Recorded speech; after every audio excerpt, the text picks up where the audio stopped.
A história de Abraão atravessa territórios que moldaram a civilização antiga, desde as planícies férteis da Mesopotâmia, onde hoje se localizam partes do Iraque, até as montanhas da Turquia, os desertos da Síria e o sul da atual Jordânia, alcançando finalmente a terra de Canaã, que corresponde a regiões de Israel e Palestina. No coração da antiga Mesopotâmia, há quase 4.000 anos, florescia uma das cidades mais avançadas do mundo antigo, Ur dos Caldeus. Localizada ao sul do atual Iraque, próxima ao rio Eufrates, Ur era um centro urbano sofisticado, lar de zigurates, escolas, bibliotecas e um culto poderoso ao deus Lua Nana. Foi neste cenário que nasceu Abrão, o homem que viria a ser conhecido como o pai da fé. Vivendo em meio a uma cultura politeísta e altamente desenvolvida, Abrão cresceu rodeado de ciência, religião e tradição. Por volta do ano de 2050 a.C., seu pai, Tera, decidiu partir de Ur com sua família rumo a Canaã, levando consigo Abrão, Sarai e Ló. No entanto, a jornada foi interrompida na cidade de Harã, ao norte, onde Tera morreu. Curiosamente, ali também era adorado o mesmo deus Lua de Ur, uma possível explicação para Tera ter escolhido aquele local como lar. Ali, em Harã, na região do atual sul da Turquia, o Deus invisível falou com Abrão pela primeira vez. Segundo Gênesis capítulo 12, versículo 1, Deus disse: Sai da tua terra, da tua parentela e da casa de teu pai, para a terra que eu te mostrarei. Aos 75 anos, Abrão atendeu ao chamado. Deixou tudo para trás, guiado apenas pela fé em uma promessa ainda sem forma. Seguindo antigas rotas comerciais, atravessou o deserto sírio, passou pelas montanhas do atual Líbano e chegou à terra de Canaã. Seu primeiro destino foi Siquém, onde Deus reafirmou a promessa: à tua descendência darei esta terra.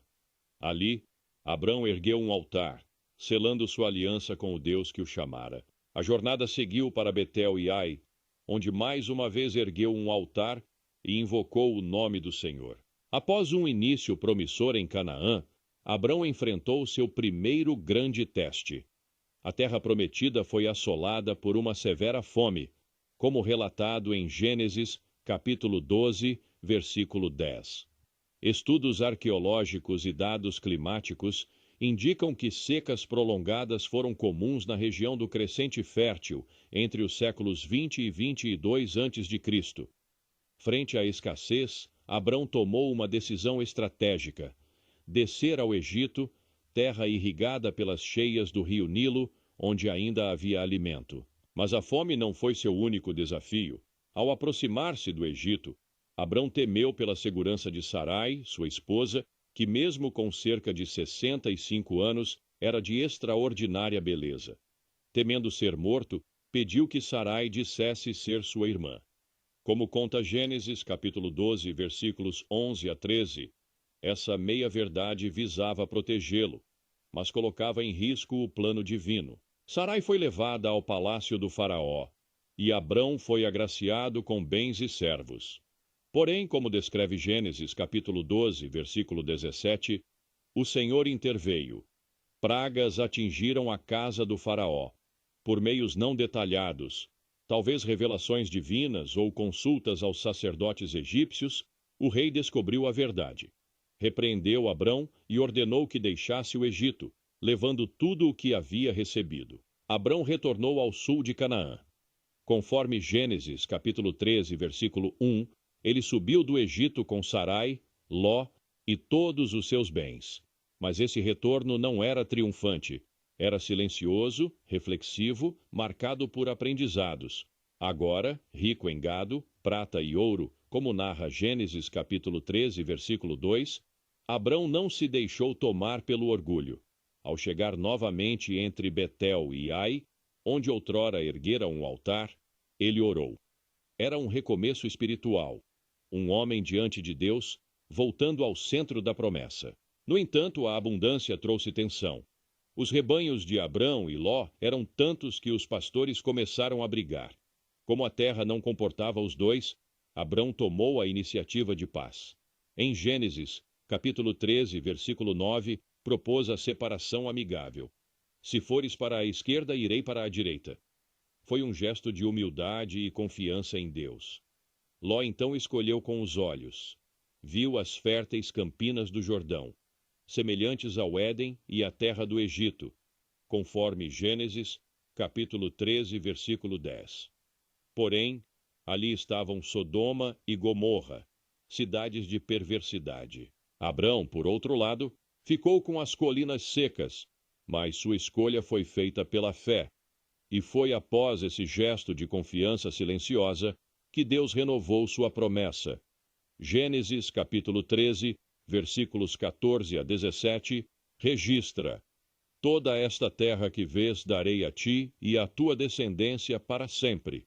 E acrescentou que sua descendência seria como o pó da terra. Ele seguiu para Hebrom, nos carvalhais de Manre, região elevada e fértil da atual Cisjordânia, e ali ergueu mais um altar. As colinas de Canaã estavam em silêncio quando chegou a notícia. Ló fora levado cativo por uma coalizão de reis do Oriente. Quedorlaomer, rei de Elão, ao lado de Tidal, Anrafel e Arioque, marchou com fúria sobre os vales do Jordão. Era mais que um conflito local. Foi uma guerra internacional em escala antiga, descrita em Gênesis, capítulo 14. Esses reis vinham de terras distantes, como Elão, atual sudoeste do Irã, e Sinar, a antiga Suméria. A campanha foi calculada e implacável, ocorrida por volta de 1980 a.C. Ao saber do ocorrido, Abrão não hesitou. Homem de paz, revelou-se guerreiro. Reuniu 318 servos nascidos em sua casa e partiu em perseguição até Dan. Dividiu seus homens à noite e atacou com astúcia, vencendo reis poderosos e libertando os cativos. Um feito assombroso para um patriarca nômade. Ao retornar, foi recebido por dois personagens: o rei de Sodoma e Melquisedeque, rei de Salém e sacerdote do Deus Altíssimo. Melquisedeque trouxe pão e vinho e abençoou Abrão. Em resposta, o patriarca lhe deu o dízimo, o primeiro mencionado na Bíblia, um ato de honra e devoção. Séculos depois, o autor de Hebreus veria em Melquisedeque uma figura de Cristo, eterno sacerdote de justiça e paz. Abrão recusou os bens oferecidos pelo rei de Sodoma, dizendo: Nada tomarei, para que não digas, eu enriqueci a Abrão. Sua confiança estava em Deus, não em alianças humanas. O vento soprava suave sobre as colinas de Canaã quando Abrão, já idoso e com o coração cheio de perguntas, ergueu os olhos para o céu. A promessa permanecia, mas o filho ainda não havia vindo. Não tenha medo, Abrão. Eu sou o seu escudo e o seu grandíssimo galardão.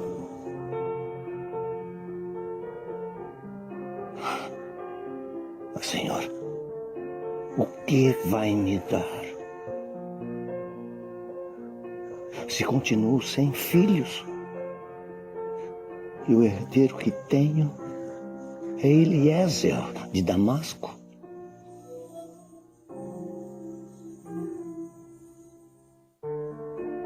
O Senhor não me deu filhos,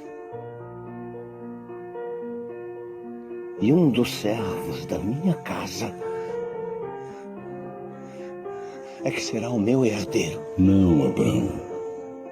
Seu herdeiro não será esse, mas o seu filho. Vem, sai de sua tenda, que quero te mostrar uma coisa.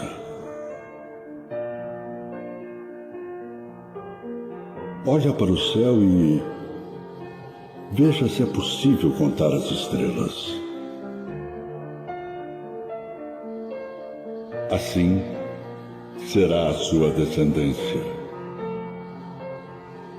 Eu sou o Senhor, que te tirei de Ur dos Caldeus, para te dar essa terra como herança.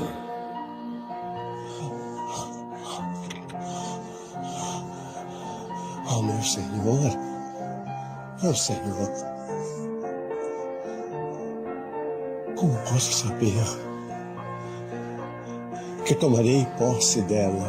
Traga-me uma novilha, uma cabra e um carneiro, todos com 3 anos de vida, e também uma rolinha e um pombo. Naquele dia, por volta de 1970 a.C., Deus prometeu a Abrão a terra desde o rio do Egito até o rio Eufrates. Foi mais que um pacto. Sarai continuava estéril. Foi então que Sarai tomou uma decisão. Segundo Gênesis, capítulo 16, versículo 1, ela tinha uma serva egípcia chamada Agar. Conforme o costume da época, a serva poderia gerar filhos em nome da senhora estéril. Sarai disse: O Senhor me impediu de ter filhos. Toma, pois, minha serva. Abrão a ouviu, e Agar concebeu. Mas o que parecia solução virou conflito. Agar, grávida, desprezou Sarai. Esta, ferida, afligiu Agar, que fugiu para o deserto. No caminho para Sur, o anjo do Senhor apareceu a Agar junto a uma fonte de água. Foi a primeira aparição do anjo do Senhor nas Escrituras, e não foi a um rei, mas a uma escrava rejeitada. O anjo lhe ordenou que voltasse e prometeu: seu filho se chamaria Ismael. Deus ouve, pois o Senhor ouviu sua aflição. Conforme Gênesis, versículos 11 e 12, Ismael seria homem forte, vivendo em conflito diante de seus irmãos. Abrão tinha 86 anos quando Ismael nasceu, por volta do ano de 1960 a.C. Foi um nascimento de júbilo e tensão. Ismael não era o filho da promessa, mas Deus o abençoou. Ele teria 12 príncipes e se tornaria uma grande nação. O céu de Canaã se tingia de dourado, anunciando mais um dia sobre a terra prometida.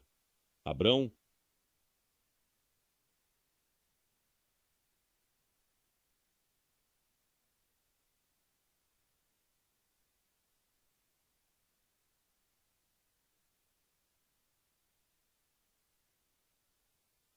com 99 anos, continuava firme na esperança da promessa divina.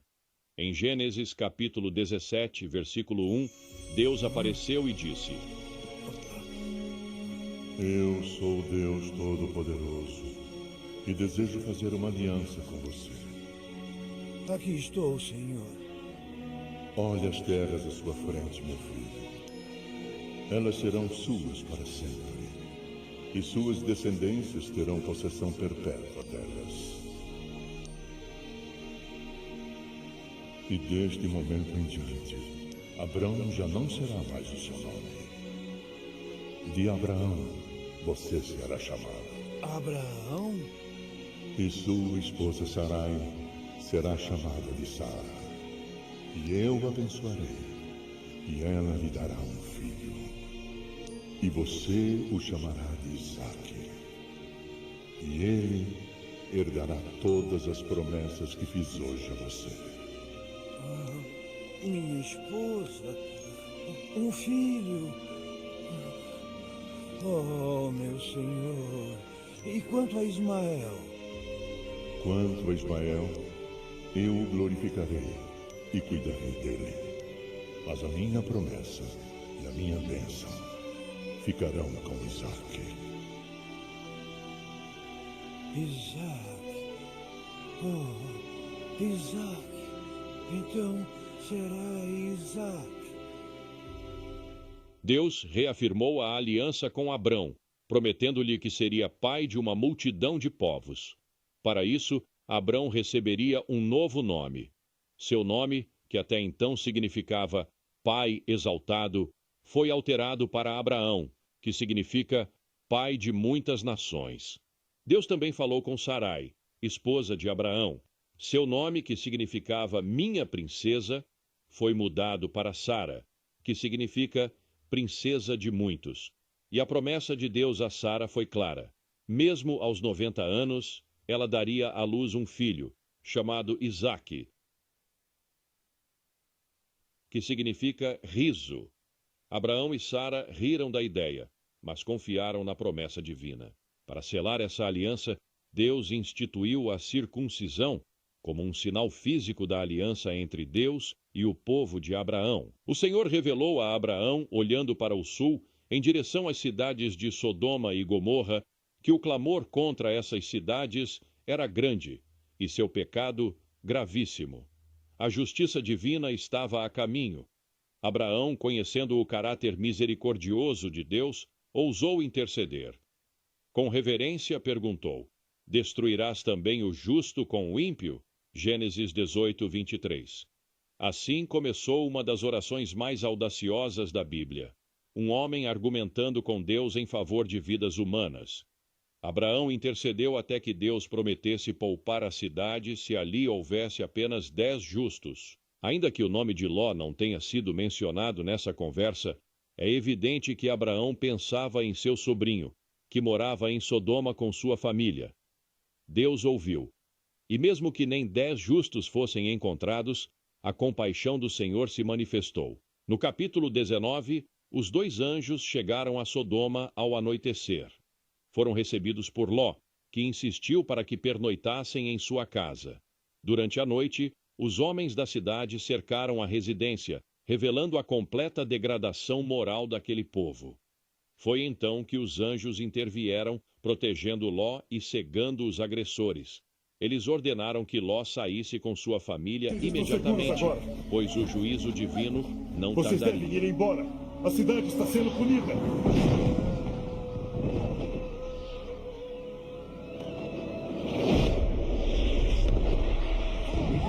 Não olhem para a cidade do pecado. Não olhem para trás. Ló.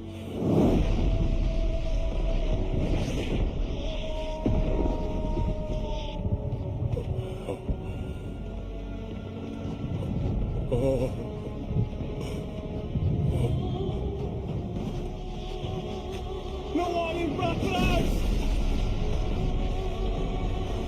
Não!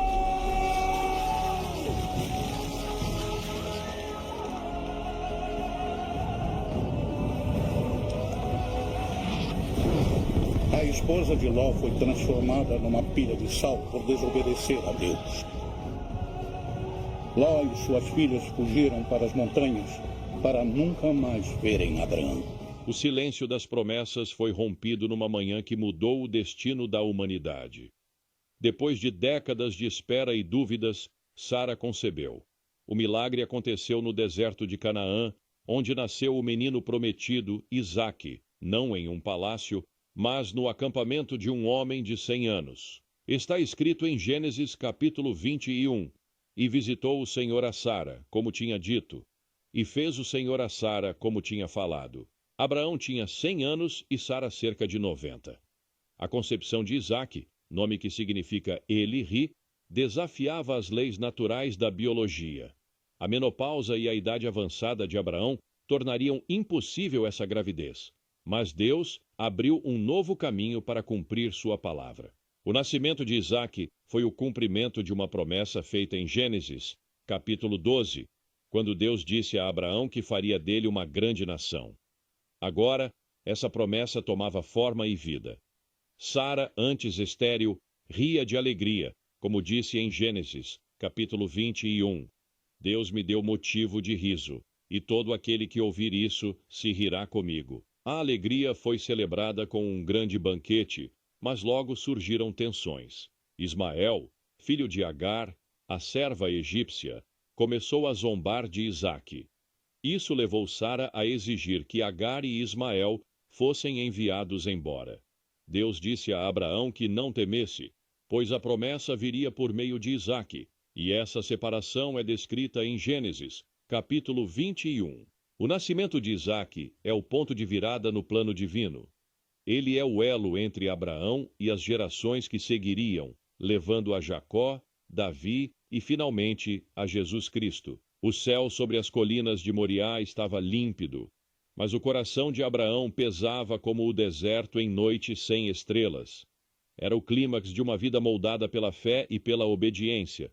Depois de décadas de espera, Deus ordenou que ele oferecesse seu filho, Isaque, em holocausto. Assim está escrito em Gênesis capítulo 22. Toma agora o teu filho, o teu único filho, Isaque, a quem amas, e vai-te à terra de Moriá, e oferece-o ali em holocausto. A caminhada até Moriá durou 3 dias. Cada passo ecoava entre as rochas e o silêncio. Abraão levou lenha, fogo e faca. Pai, Eis-me aqui, meu filho. já tem a lenha e o fogo, mas onde está o cordeiro para o sacrifício? Deus proverá o sacrifício que ele deseja, meu filho. É aqui. Cadê o animal que vamos sacrificar? Eu te amo. Muito. Meu filho. Muito. Mas amo mais a Deus. Eu preciso provar isso para mim mesmo. Preciso. Sou o cordeiro, pai. Pai, o Senhor acha que eu vou ser um sacrifício perfeito? Será que Deus vai me aceitar? Abraão! Abraão, Eis-me aqui, Senhor. não estenda a mão sobre o menino e não lhe faça nada, porque agora eu sei que você teme a mim, pois não me negou o seu filho, o seu único filho.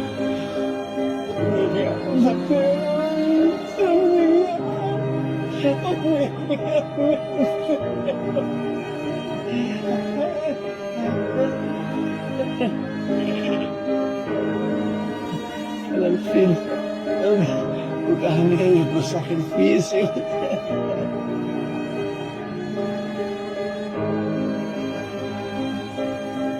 A fé de Abraão, testada ao extremo, se consolidou como alicerce para o judaísmo, o cristianismo e o islamismo. Após esse evento, Sara faleceu aos 127 anos e foi sepultada na caverna de Macpela. Essa caverna se tornou o primeiro pedaço de terra oficialmente possuído pelos hebreus em Canaã. Abraão viveu até a idade de 175 anos. Em seus últimos dias, viu Isaque crescer e casar-se com Rebeca, mantendo viva a linhagem da promessa. A história do nascimento e infância de Jesus Cristo se desenrola na região historicamente conhecida como Terra Santa, um território estratégico no Oriente Médio que hoje compreende Israel, Palestina e partes da Jordânia. Na época de Jesus, essa área estava sob domínio do Império Romano, dividida em províncias como a Judéia ao sul, Galiléia ao norte e Samaria no centro.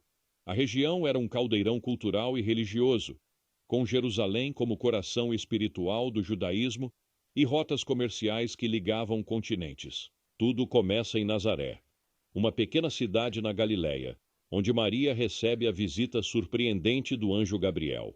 O anúncio de que ela daria à luz o Messias acontece nesta cidade obscura, longe dos centros de poder, mostrando desde o início o paradoxo divino. O Rei dos Reis seria criado na humilde Nazaré, mas o nascimento não ocorreria ali. Uma ordem do imperador Augusto para o censo romano obrigou José, descendente de Davi, a viajar com sua esposa grávida até Belém, a cidade ancestral de sua linhagem. Essa jornada de aproximadamente 150 quilômetros, que levava cerca de 5 dias pelas estradas poeirentas da Judéia, não foi mera coincidência. Belém era o local profetizado por Miqueias séculos antes como o berço do Messias, e Deus usou um decreto político pagão para cumprir sua palavra. Em Belém, o filho prometido nasceu em condições humildes, numa manjedoura, cercado não por nobres, mas por pastores, os primeiros a receberem o anúncio celestial. A adoração dos magos do Oriente, que seguiram uma estrela misteriosa até encontrar o menino, confirmou sua identidade real, mas também desencadeou uma sequência dramática de eventos. Herodes, o rei tirano da Judéia, ao saber do nascimento de um rei dos judeus, sentiu-se ameaçado e ordenou o massacre das crianças de Belém. Mas José, alertado em sonho por um anjo, fugiu com Maria e Jesus para o Egito, repetindo assim o antigo êxodo de Israel, mas agora na direção inversa. Essa jornada perigosa de cerca de 400 quilômetros através do deserto do Sinai levou a família a um refúgio seguro longe do alcance de Herodes, cumprindo mais uma profecia. Do Egito chamei o meu filho. Após a morte de Herodes, um novo aviso angelical permitiu o retorno, mas não para Belém. Descobrindo que Arquelau, filho igualmente cruel de Herodes, governava a Judéia, José levou a família para Nazaré, na Galiléia, onde Jesus cresceria longe das intrigas políticas de Jerusalém. Essa decisão estratégica cumpriu mais um aspecto profético, que ele seria chamado Nazareno, associando-o tanto à humildade quanto ao desprezo que os judeus tinham pelos galileus.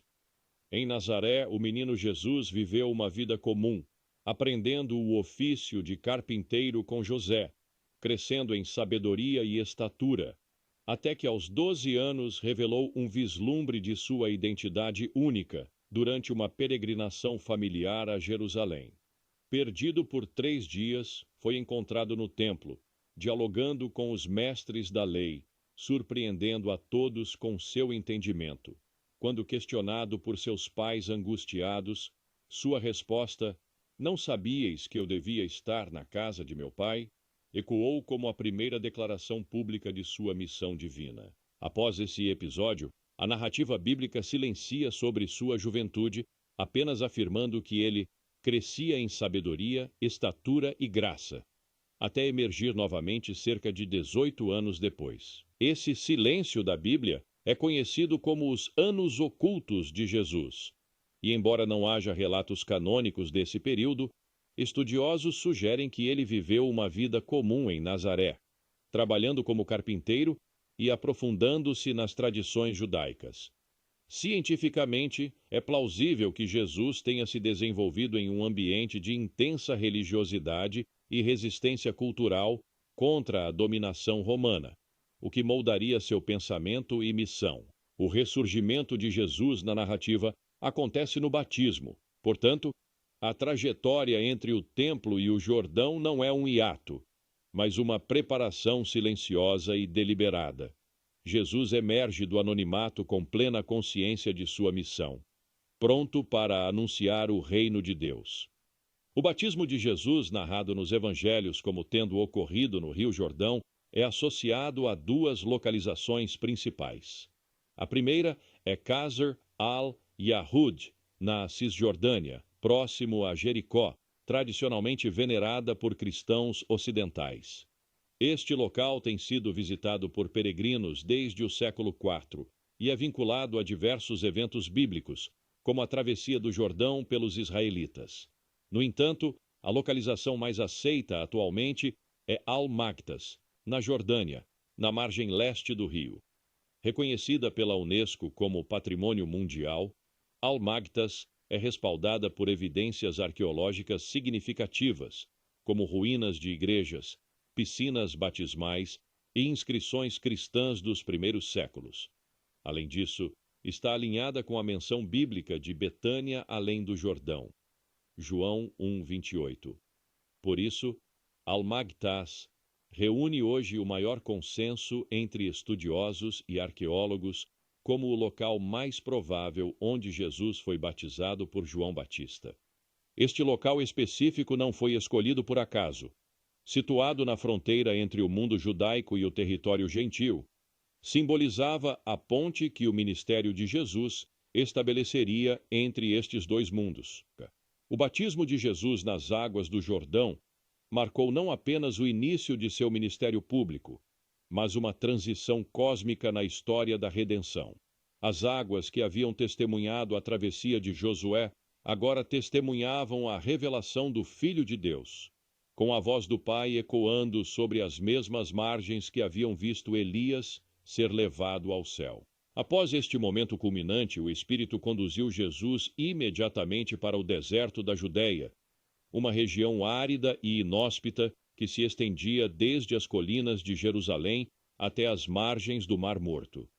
Este deslocamento geográfico representava muito mais do que uma simples mudança de cenário. Era uma transição para um período de provação intensa.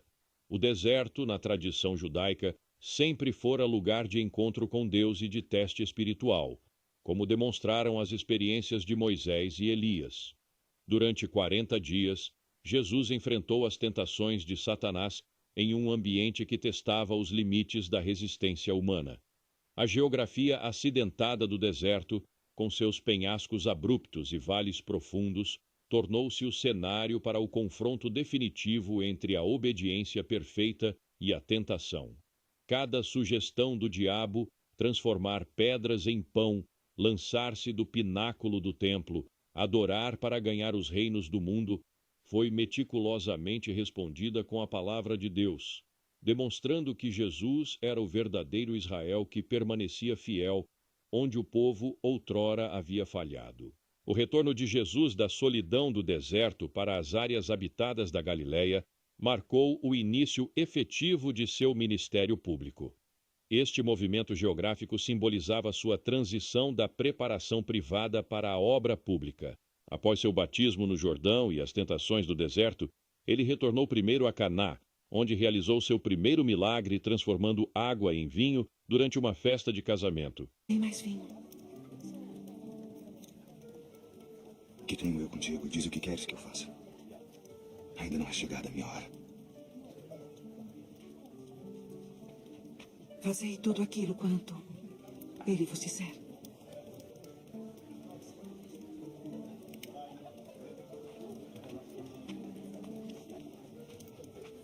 Enchei de água essas talhas. Enche-las.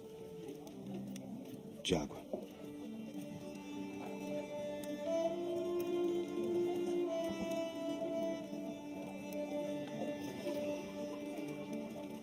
Vá servir ao anfitrião da festa.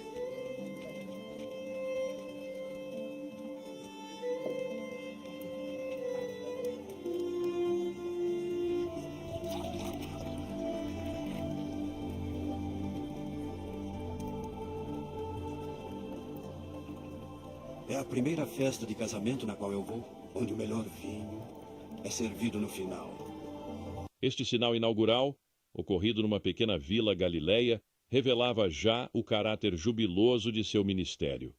De Caná, Jesus desceu para Cafarnaum, na margem noroeste do Mar da Galileia, que se tornaria sua base operacional. A escolha de Cafarnaum era estratégica. Situada na Via Maris, importante rota comercial, a cidade permitia que sua mensagem se espalhasse rapidamente. Foi aqui que Jesus chamou seus primeiros discípulos, Pedro, André, Tiago e João, pescadores que deixaram imediatamente suas redes para segui-lo. O ministério galileu de Jesus caracterizou-se por ensino intensivo e milagres impressionantes. Nas colinas ao redor do Mar da Galileia, ele proferiu o Sermão da Montanha, redefinindo radicalmente os valores do reino. Em Cafarnaum, curou a sogra de Pedro e muitos outros enfermos, incluindo um paralítico baixado através do teto. Na praia próxima, acalmou uma tempestade com uma palavra. Em Naim, ressuscitou o filho único de uma viúva, demonstrando poder sobre a própria morte. Cada milagre não era apenas um ato de compaixão, mas um sinal que autenticava sua mensagem e identidade. Contudo, Jesus não limitou seu ministério à Galileia judaica. Resultou no encontro transformador com a mulher no poço de Jacó, em Sicar. Este diálogo revolucionário, onde Jesus revelou ser o Messias primeiro a uma mulher samaritana de má reputação. Você estava errada quando disse que nunca recebeu nada de Deus. Esse Messias de quem você fala, eu sou ele. O primeiro se chamava Ramim. Você era uma mulher de pureza. Estava animada por se casar. Mas ele não era um bom homem. Machucou você. E fez você questionar o casamento. e até a prática da sua fé. O segundo se chamava Fazad. Na sua noite de núpcias, a pele dele tinha cheiro de laranja. E até hoje, toda vez que você passa pelas laranjas do mercado, você se sente culpada por deixá-lo. Porque ele foi o único homem verdadeiramente devoto de quem você esteve. Mas você se sente indigna. Por que você está fazendo isso? Eu não me apresentei ao público como o Messias. Você é a primeira. Seria bom se acreditasse em mim. Você escolheu a pessoa errada. Eu vim a Samaria só para encontrar você. Você acha que foi um acidente eu estar aqui no meio do dia? Eu sou rejeitada por todo mundo. Eu sei. Mas não pelo Messias.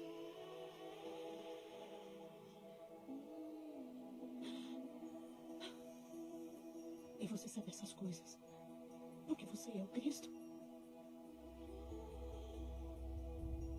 Demonstrava o alcance universal de sua missão. A receptividade dos samaritanos contrastou marcadamente com a crescente oposição que Jesus enfrentava em território judaico. O ministério de Jesus também se estendeu para regiões predominantemente gentias, como a Decápolis a leste do Mar da Galileia. Aqui ele libertou o endemoninhado Gerazeno, permitindo que o homem curado se tornasse o primeiro missionário gentio. Em Tiro e Sidom, na Fenícia, curou a filha de uma mulher síro-fenícia, elogiando sua fé como não encontrara em Israel. Estes deslocamentos para território gentil mostravam que a salvação não estava limitada ao povo judeu. À medida que seu ministério progredia, Jesus fez várias viagens a Jerusalém para as festas judaicas, cada uma marcada por confrontos crescentes com as autoridades religiosas. Na primeira purificação do templo, ele demonstrou seu zelo pela casa de seu pai. Em outra ocasião, no tanque de Betesda, curou um paralítico no sábado, desafiando diretamente as interpretações farisaicas da lei. Estes eventos em Jerusalém preparavam o terreno para o clímax de seu ministério. O ministério galileu atingiu seu ápice com a confissão de Pedro em Cesareia de Filipe, aos pés do monte Hermon, onde Simão Pedro declarou: Tu és o Cristo, o Filho do Deus vivo.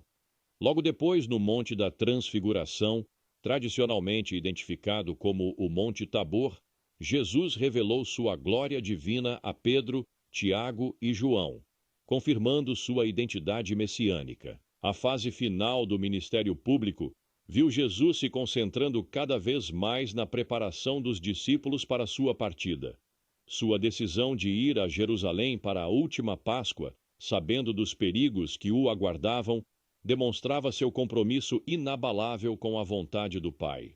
A ressurreição de Lázaro em Betânia, um milagre tão impressionante que acelerou os planos dos líderes religiosos para matá-lo, foi o último grande sinal antes da paixão. Os eventos decisivos da paixão, morte e ressurreição de Jesus concentraram-se na cidade de Jerusalém e seus arredores, durante a celebração da Páscoa judaica no ano 30 d.C. Esta cidade sagrada, situada nas colinas da Judéia a cerca de 760 metros acima do nível do mar, era o coração religioso do judaísmo e o palco perfeito para o cumprimento da redenção. A geografia de Jerusalém, com seu vale profundo e montanhas circundantes, tornou-se testemunha silenciosa dos eventos mais transcendentais da história cristã. A semana final começou com a entrada triunfal de Jesus em Jerusalém, vindo de Betfagé e Betânia, no Monte das Oliveiras. A descida pela encosta oriental, com a vista panorâmica do templo, foi cuidadosamente planejada. O Messias entrava na cidade exatamente como Zacarias havia profetizado, montado num jumento. A multidão que o aclamava com ramos de palmeiras não compreendia que este rei vinha para sofrer, não para guerrear. Nos dias seguintes, Jesus ensinou diariamente no templo, confrontando os líderes religiosos em seus próprios domínios. A purificação do templo, quando expulsou os cambistas, foi um ato simbólico de juízo contra um sistema religioso corrupto que havia perdido seu propósito original. A localização do cenáculo, onde ocorreu a última ceia, no Monte Sião, na parte alta da cidade, tinha profundo significado. Neste lugar, Jesus instituiu a Eucaristia, transformando para sempre o significado da Páscoa. A caminhada subsequente para o Getsêmani, no Vale do Cedron, ao pé do Monte das Oliveiras, marcou a transição da comunhão para a agonia. O Jardim de Oliveiras, com suas árvores seculares, tornou-se o cenário da angústia mais profunda de Jesus, onde suou gotas de sangue enquanto se submetia à vontade do Pai. A prisão de Jesus no Getsêmani levou-o primeiro à casa do ex-sumo sacerdote Anás, depois à residência de Caifás, o atual sumo sacerdote, localizadas na Cidade Alta. O julgamento religioso perante o Sinédrio ocorreu provavelmente na chamada Sala das Pedras Talhadas.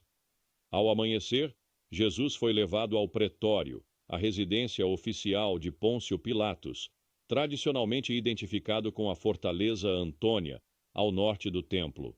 O percurso entre estes locais revela a humilhação progressiva do Filho de Deus, de jardim sagrado a tribunal pagão. O caminho para o Gólgota, tradicionalmente chamado Via Dolorosa, levou Jesus pelas ruas íngremes de Jerusalém até o local da execução fora dos muros da cidade. O Gólgota, uma pequena elevação rochosa com forma de caveira, foi escolhido pelos romanos por sua visibilidade pública, uma demonstração de poder imperial. A proximidade com a cidade garantia que muitos testemunhassem a crucificação, incluindo as mulheres que o seguiam desde a Galiléia. O sepultamento no túmulo novo de José de Arimateia, um jardim próximo ao Gólgota, cumpriu a profecia de Isaías de que o servo sofredor seria com os ricos na sua morte. O domingo da ressurreição começou antes do amanhecer, quando as mulheres foram ao túmulo e encontraram-no vazio. As aparições subsequentes ocorreram em vários locais. No jardim do sepulcro a Maria Madalena, na estrada de Emaús a 2 discípulos desanimados e no cenáculo aos discípulos reunidos. Cada encontro revelava um aspecto diferente da realidade da ressurreição. A ascensão final, no Monte das Oliveiras, completou o ciclo geográfico. De onde havia entrado triunfalmente em Jerusalém, Jesus agora partia visivelmente para o céu, prometendo voltar da mesma maneira. Esta jornada final em Jerusalém não foi aleatória, mas cuidadosamente orquestrada para cumprir todas as profecias messiânicas. Cada local, do Monte das Oliveiras ao Gólgota, foi palco de eventos que transformaram para sempre a relação entre Deus e a humanidade. A geografia da paixão não é mero cenário, mas parte integrante da narrativa redentora, testemunhando que o Filho de Deus realmente andou entre nós e transformou para sempre os lugares por onde passou. Curiosidade sobre a vida e as viagens de Jesus. A vida de Jesus de Nazaré é um dos temas mais estudados e reverenciados da história. Muito além dos eventos conhecidos de sua paixão e ressurreição, existem detalhes curiosos e profundos sobre sua trajetória, especialmente em relação às viagens que realizou por toda a região da Palestina do século I. Abaixo, reunimos fatos surpreendentes sobre esses caminhos percorridos que lançam luz sobre a missão, o contexto cultural e o propósito redentor do Filho de Deus. 1. Jesus percorreu centenas de quilômetros a pé. A maioria das viagens de Jesus foi feita a pé, em terrenos áridos, colinas e regiões montanhosas. Estima-se que, durante seu ministério público de cerca de 3 anos, Jesus tenha caminhado aproximadamente 4.000 a 5.000 quilômetros. Suas viagens se concentraram principalmente na Galiléia, Samaria e Judéia, mas também atravessaram regiões menos esperadas como a Fenícia, atual Líbano, e a Decápolis, uma região helenizada a leste do Rio Jordão. 2. Jesus visitou regiões gentias, ao contrário do que se poderia esperar de um mestre judeu do século I. Jesus não restringiu suas ações apenas ao território judeu. Ele passou pela região da Fenícia, onde curou a filha da mulher Ciro-fenícia, Marcos 7, 24, 30, e também visitou a região de Gadara e da Decápolis, onde libertou um homem possesso por legiões de demônios, Marcos 5, 1, 20. Isso revela desde o início a natureza universal de sua missão. 3. Nazareno mais frequentemente em Cafarnaum.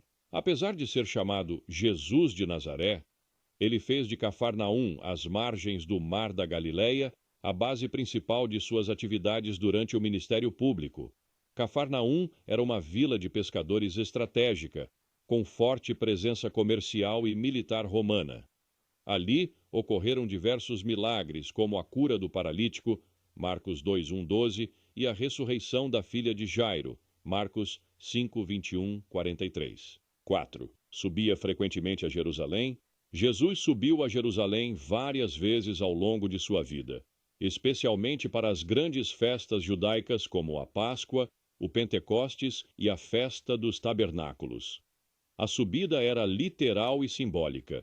Jerusalém está localizada a cerca de 760 metros acima do nível do mar, exigindo um percurso árduo desde a Galileia.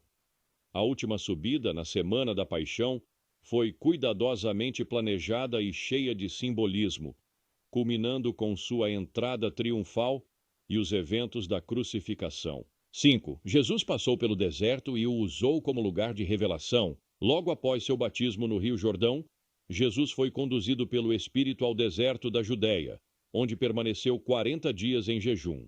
O deserto, com seu ambiente hostil e isolado, foi cenário de intensa tentação espiritual.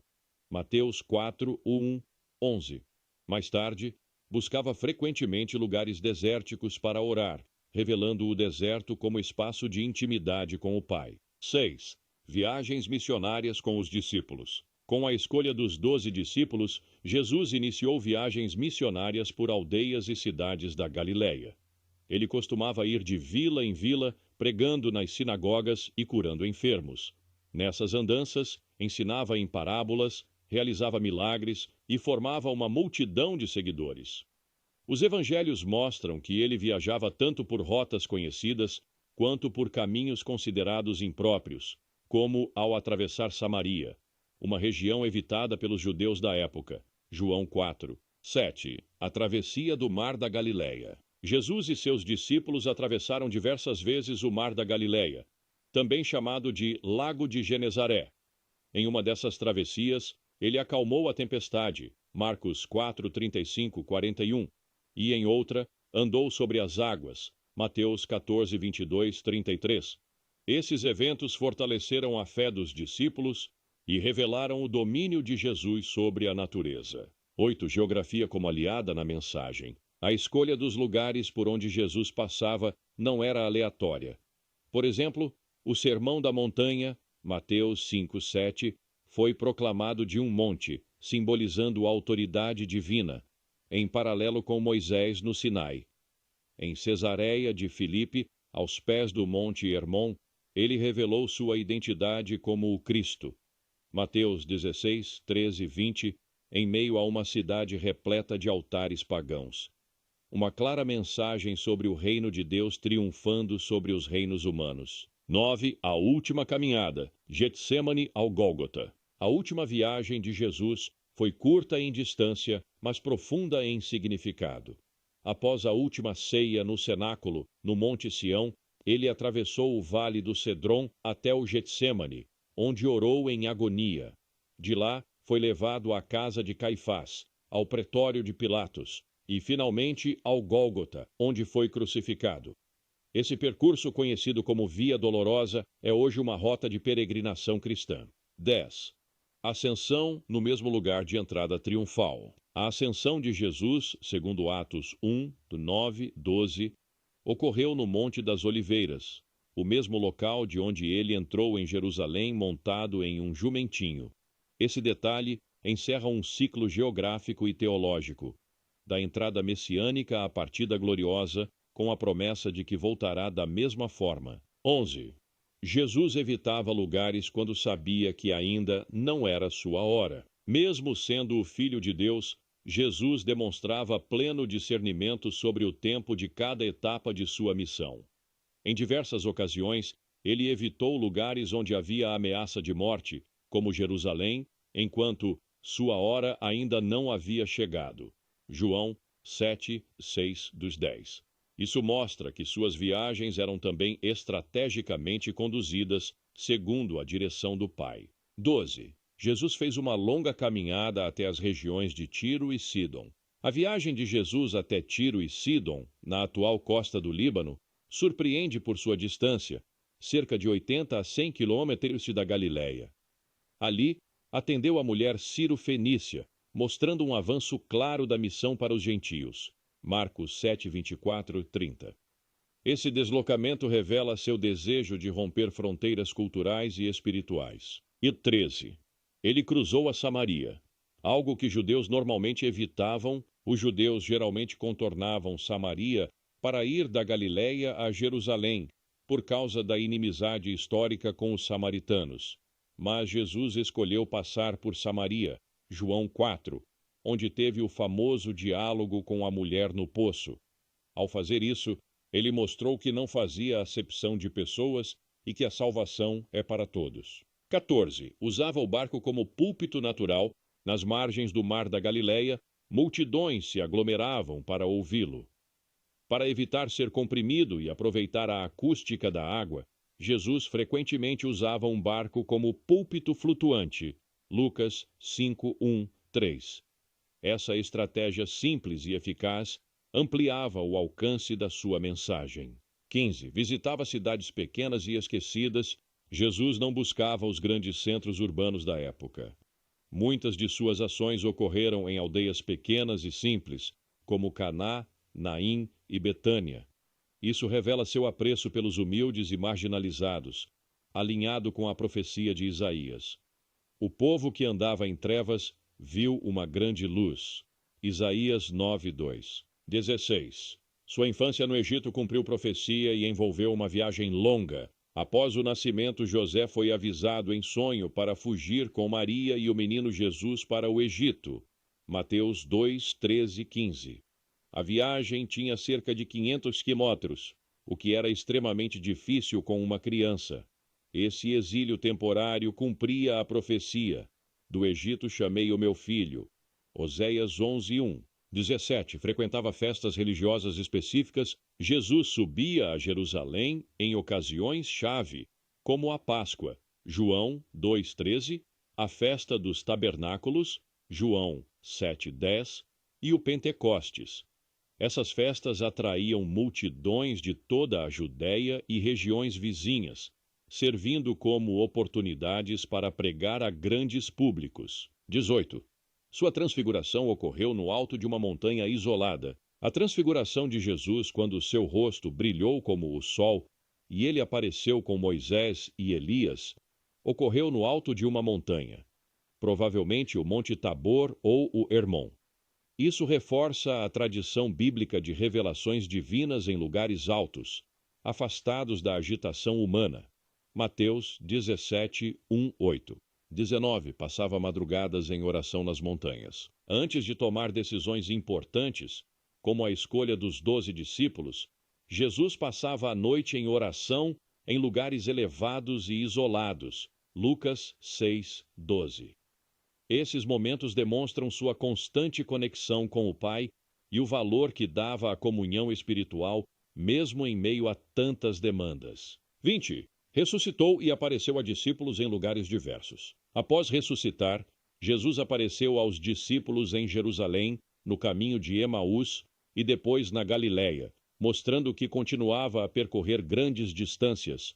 Suas aparições não foram apenas simbólicas, mas concretas, com encontros pessoais em diferentes regiões. Lucas 24, João 21, Mateus 28.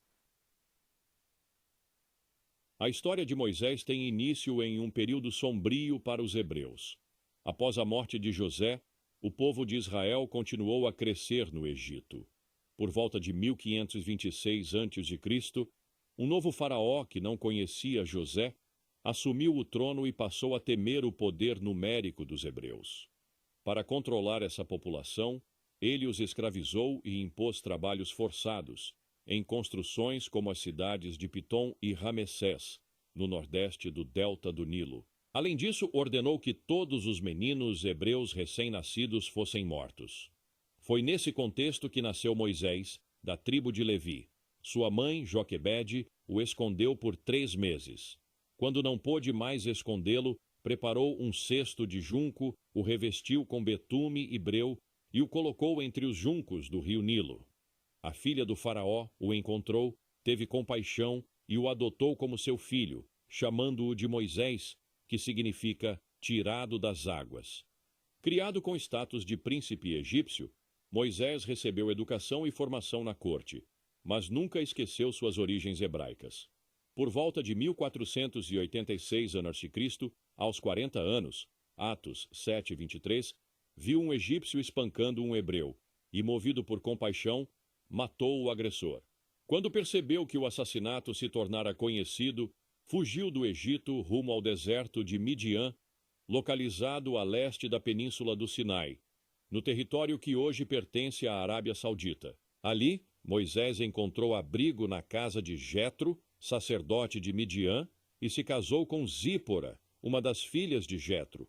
Trabalhou como pastor por 40 anos, guiando rebanhos pelas terras áridas entre o Monte Horebe e o deserto.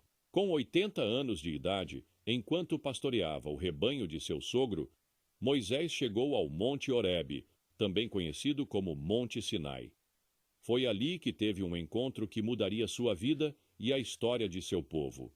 Deus apareceu a ele numa sarça ardente que queimava sem se consumir. Do meio da chama, Deus o chamou pelo nome e o comissionou para uma missão grandiosa: libertar os filhos de Israel da escravidão no Egito. Temeroso e inseguro, Moisés apresentou diversas objeções. Não sabia falar bem, não sabia como convencer o povo ou o faraó.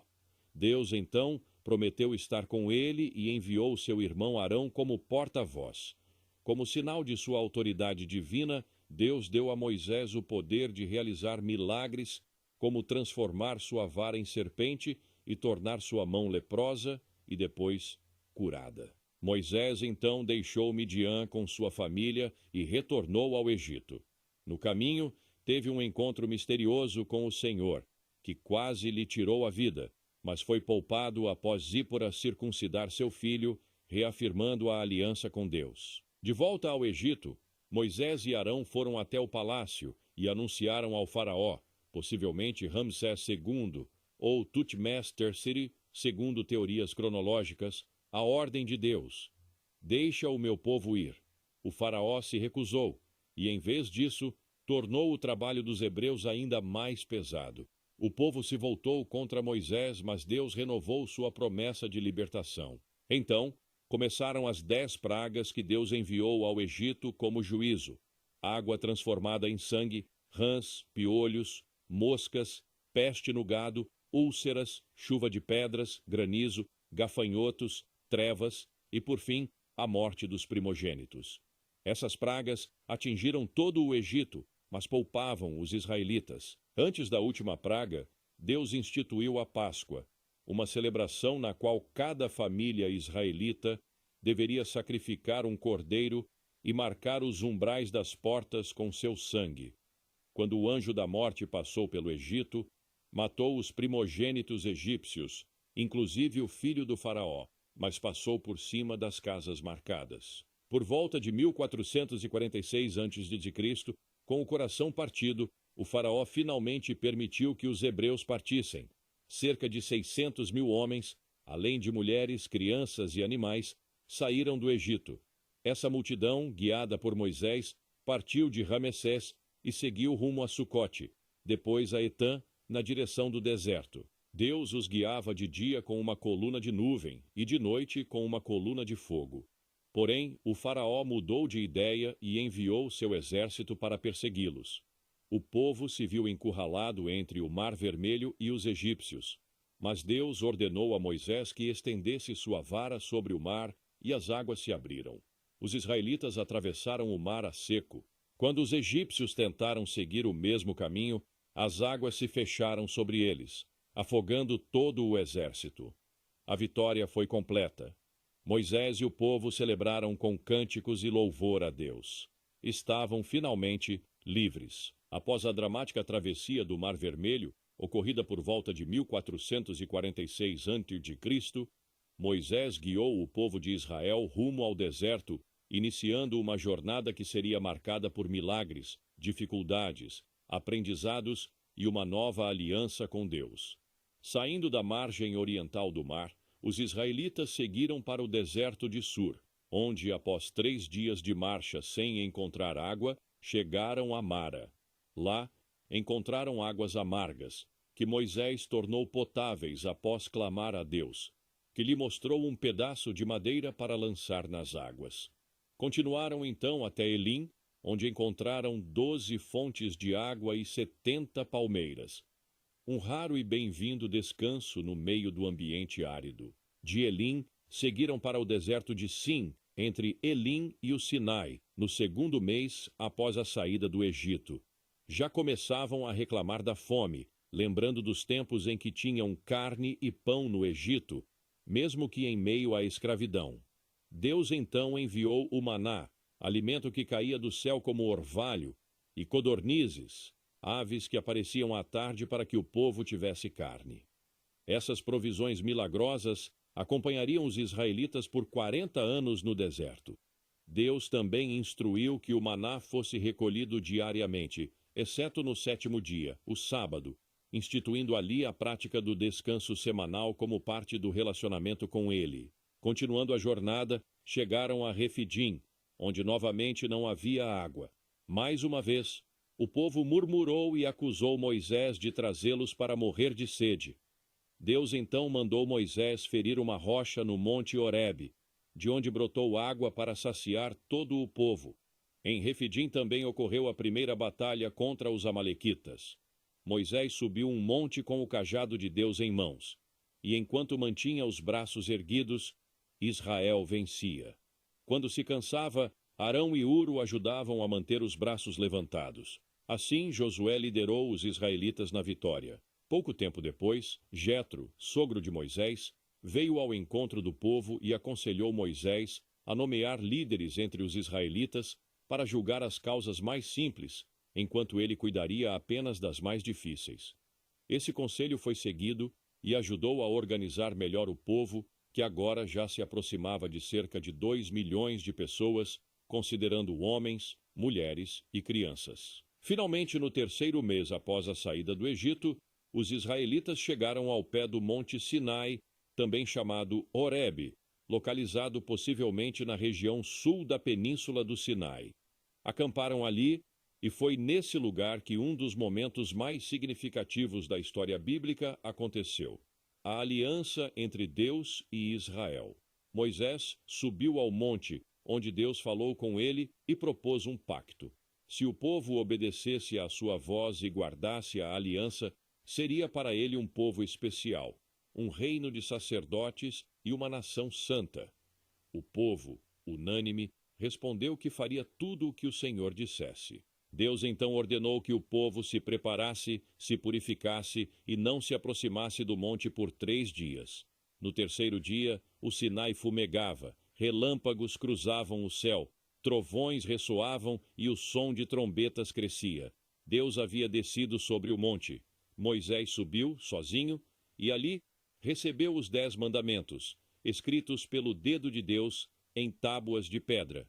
Os mandamentos estabeleciam a base moral e espiritual da aliança: adoração exclusiva ao Senhor, respeito ao nome de Deus, observância do sábado, honra aos pais, proibição de assassinato, adultério, roubo, falso testemunho e cobiça. Mas enquanto Moisés permanecia 40 dias e noites no monte, o povo ficou impaciente. Com medo de que Moisés tivesse morrido, pediram a Arão que fizesse um Deus para guiá-los. Arão, pressionado, recolheu brincos de ouro e moldou um bezerro, dizendo: "Este é o teu Deus, ó Israel, que te tirou da terra do Egito." O povo celebrou com danças, festas e sacrifícios diante da imagem. No alto do monte, Deus revelou a Moisés o pecado do povo e ameaçou destruí-los, propondo reiniciar tudo a partir de Moisés. Porém, Moisés intercedeu, apelando à promessa feita a Abraão, Isaque e Jacó. Descendo do monte, Moisés viu o povo em idolatria. Cheio de indignação, quebrou as tábuas da lei aos pés do monte e destruiu o bezerro de ouro, moendo-o até virar pó. Repreendeu Arão e ordenou que os levitas punissem os rebeldes. 3.000 homens morreram naquele dia. Depois Moisés voltou a interceder pelo povo, oferecendo até sua própria vida como sacrifício. Deus ouviu, perdoou, mas declarou que não subiria com eles no meio do povo, por causa de sua rigidez de coração.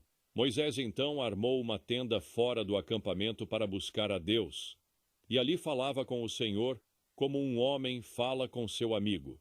Implorou que a presença de Deus continuasse com eles, e Deus renovou sua promessa. Moisés pediu ainda para ver a glória divina. Deus respondeu que nenhum homem poderia ver sua face e viver, mas permitiu que Moisés visse suas costas, abrigando-o na fenda de uma rocha. Novas tábuas foram esculpidas, e Moisés subiu outra vez ao Sinai,